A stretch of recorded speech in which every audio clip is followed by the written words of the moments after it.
La première chose qu'on veut que le lutin fasse, c'est nous demander quel est le versement initial. Si je réponds par exemple 500 euros, actuellement, la réponse à cette question vaut 500. Si par exemple je demande au lutin de dire réponse, il me dit 500.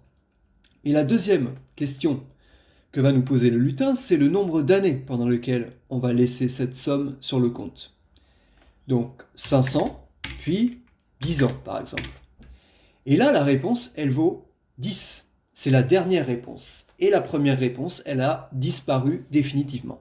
Donc il s'agit de stocker la réponse à la première question dans une variable qui s'appelle livret. Ensuite, on pose la deuxième question.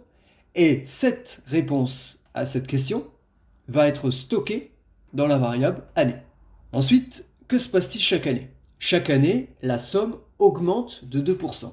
Augmenter de 2% revient à multiplier par 1,02. Donc là, par exemple, si je lance le programme, 500 euros pendant 10 ans, livret vaut 500, année vaut 10, j'ai mes deux variables qui sont enregistrées.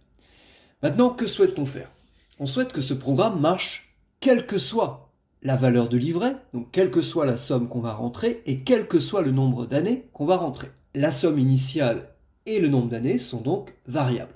La somme d'argent, elle va chaque année augmenter de 2%. Donc chaque année, la somme livret va être multipliée par 1,02. Le résultat de cette multiplication va donc être la nouvelle valeur de livret.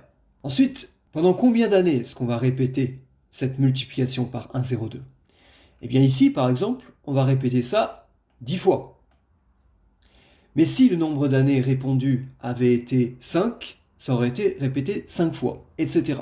Le nombre de répétitions qui est ici est donc égal au nombre d'années. Il est variable. On va donc répéter autant de fois qu'il y a d'années, donc répéter année fois. Je place la variable année ici.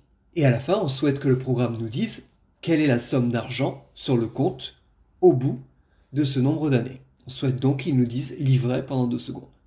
Voilà, si vous appliquez ce programme avec 640 euros pendant 8 ans, vous avez la valeur.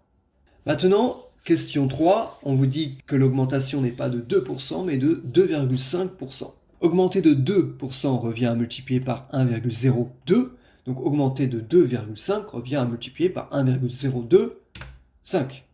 On vous dit que Roméo place 500 euros sur ce compte et il souhaite savoir au bout de combien d'années est-ce que il va disposer de 1000 euros, sans ajouter d'argent sur le compte, juste en bénéficiant des intérêts.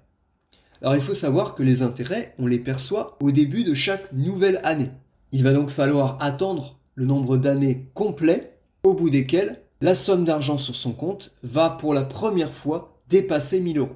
Alors on peut faire un test, par exemple 500 euros pendant 10 ans, 640 euros. On peut tester 500 euros pendant 20 ans, etc. 500 euros pendant 30 ans, ah, on a dépassé 1000. On peut essayer donc 500 euros pendant 29 ans, encore dépassé 1000. 500 euros pendant 28 ans, on est en dessous de 1000. Il faut donc attendre 29 années pour disposer de 1000 euros. 28 années ne suffisent pas.